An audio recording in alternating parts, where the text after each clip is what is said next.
Knowing how to create a round image is a valuable skill when designing your website.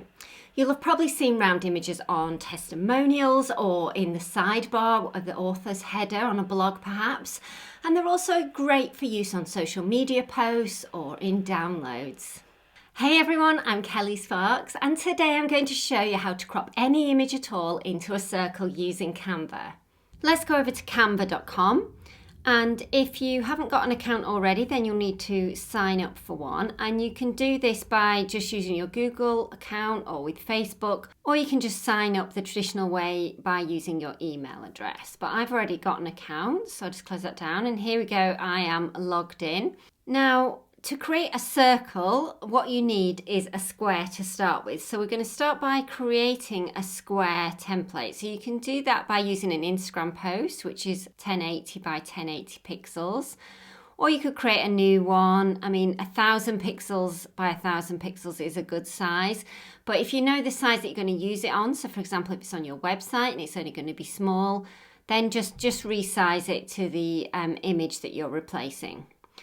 So here we go, it's created a nice square for me there. Then all I do is go to Elements, type Circle. You don't need the professional version of Canva to do this. You can do everything you need to in the free version, which is brilliant. And then you can see it's got all these different styles of circles that you can add. But this one here with the cloud, that means it's an image. So you can add an image into this. So if you drag it across, and let's just fill the space with that.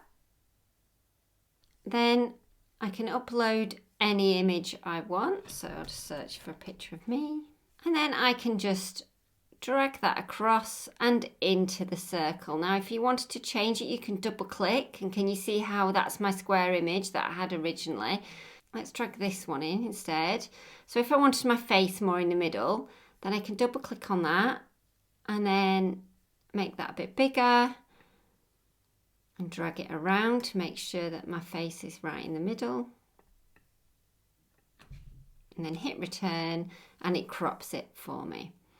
And that's it, you've created a circle image. So now I just need to download it. So click on download here. And what's really important is that you first of all select PNG as a file type, because what we want is all of this white surround to disappear when we put it on your website. So say you've got a grey background on your website and you were to put this image in as a JPEG, then you'd see these white corners on it. So we don't want that. So you want to select PNG and then select transparent background, because that's going to make sure that this bit here is transparent and not white.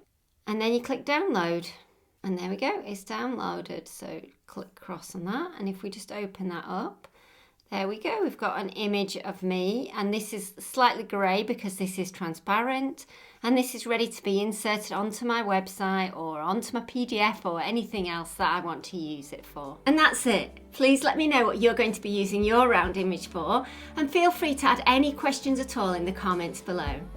Thanks for watching, and don't forget to like and subscribe before you go, and I will see you again soon.